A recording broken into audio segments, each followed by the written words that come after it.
जय गौ माता, जय गोपाल।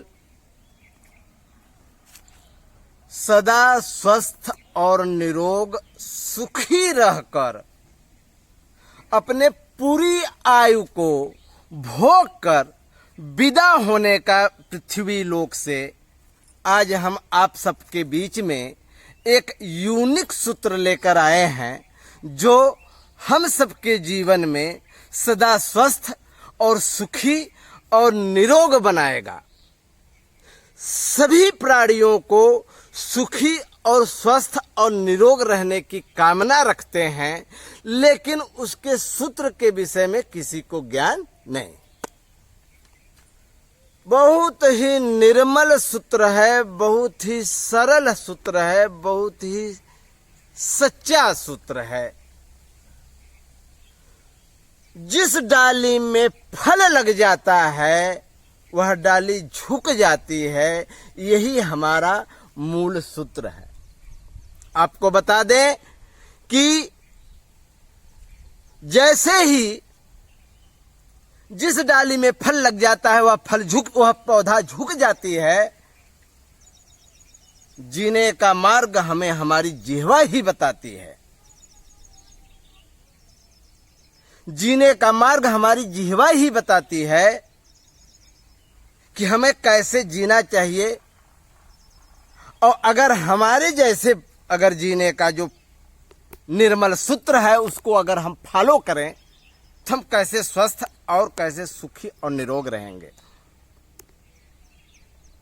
तो जिह्वा आपको बता दें कि जब हम मां के गर्भ में आते हैं तत्क्षण उसी वक्त जिह्वा का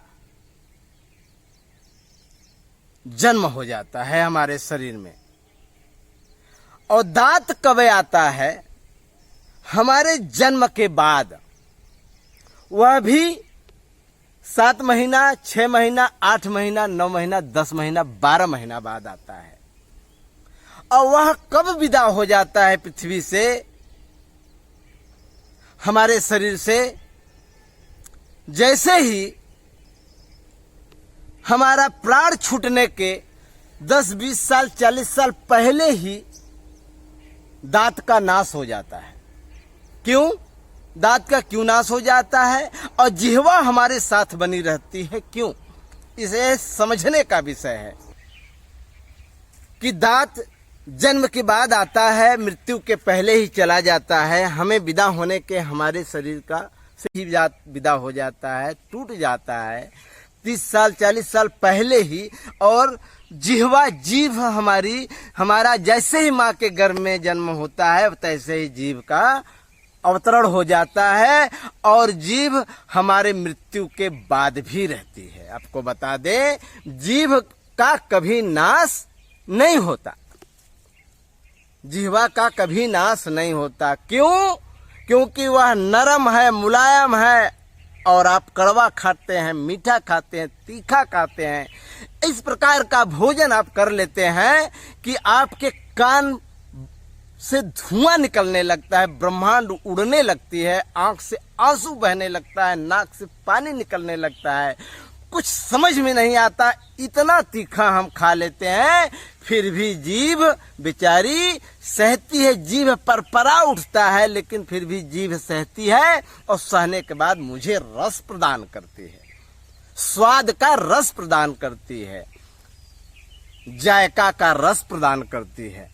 लेकिन दांत क्यों चला जाता है? दांत वज्र है, कठोर है, दूसरे को चबाता है, सदैव दूसरे को तकलीफ देता है, इसलिए दांत का नाश हो जाता है। दांत ही और दांत के टक्कर से वह आपस में ही एक दूसरे को के टक्कर से ही दांत टूट जाता है, दांत का नाश हो जाता है। जो वज्र है, कठोर है, जिसके हृदय में ममता नहीं है, दया नहीं है, नम्रता नहीं है, वह प्राणी ज्यादा दिन तक जीवित नहीं रह सकता, ऐसा महात्माओं ने कहा है और देखने को भी मिल रहा है। जो दूसरे के लिए जीता है, दूसरे के सुख दुख में साथ देता है, ये कार्य हमारी जिह्वा करती है और मुझे बताती भी है। तो हम आपको बता दें, दूसरा उदाहरण आप लीजिए। कुछ पौधा इतने कड़े होते हैं, हार्ड होते हैं कि हवा का एक भी झोंका बर्दाश्त नहीं कर पाते और वह टूट जाते हैं। क्यों? क्योंकि वह हार्ड है, कड़ा है। तूफान आया और ये तूफान का एक झटका भी बर्दाश्त नहीं किया और वह पौधा टूट गया, चिथड़ा चिथड़ा हो जाता है। लेकिन कुछ पौधा ऐसे हैं, जैसे बांस, नीम, बहुत सारे पौधे हैं। आप देख लीजिए कितना पौधों का नाम बताया, जैसे बबूल हो गया, शीशम हो गया, ऐसे बहुत सारे पौधे हैं कि तूफान आया और वो पौधा जमीन पकड़ लिया, तूफान चला गया और फिर खड़े हो गए। क्यों? वो नरम है, मुलायम है। इस प्रकार से जीने वाले पुरुष का नाश नहीं होता। जो नरम है, जो मुलायम है, जो दयावान है, जो विनम्रवान है, वह सदा सुखी रहेगा और निरोग रहेगा। आजकल हार्ट का पेशेंट क्यों बढ़ रहे हैं? कोलेस्ट्रॉल क्यों बढ़ रहा है? किसी का किडनी फेल हो जा रही है। टेंशन, किसका पा जाए, किसका ले लें। लेकिन हम आपको बता दें कि जो इस प्रकार से जीवनी जिएगा उसका कभी नाश नहीं होगा। चक्का भी चढ़ जाए, हमने अपने आंख से देखा है कि पूरे शरीर पर ऐसे ही चक्का चढ़ा और सर पर पहुंच गया और जीभ, पूरा शरीर चिथड़ा चिथड़ा हो गया, जीभ बाहर निकल गई। जीभ हमारे शरीर से कम 3 से 4 फीट की होती है। जीभ बाहर निकल गई। हमने जाकर लकड़ी से उस जीभ पर मांस का टुकड़ा लगा हुआ था, हमने हटा कर देखा, जीभ में खरोच तक नहीं आई थी। खरोच जिसे कहते हैं, खरोच तक नहीं आई थी। जीभ का नाश नहीं होता। जब मनुष्य मर जाता है, जब लाश को हिंदू धर्म में फूकते हैं, फूकने के बाद इतना सा बच जाता है। वो क्या बचता है? उसको आग भी नहीं जला सकती। वो जीभ है, जीभ भाइयों, जीभ है। जीभ का नाश नहीं होता। लोग कहते हैं ये गंगा माई का आहार है।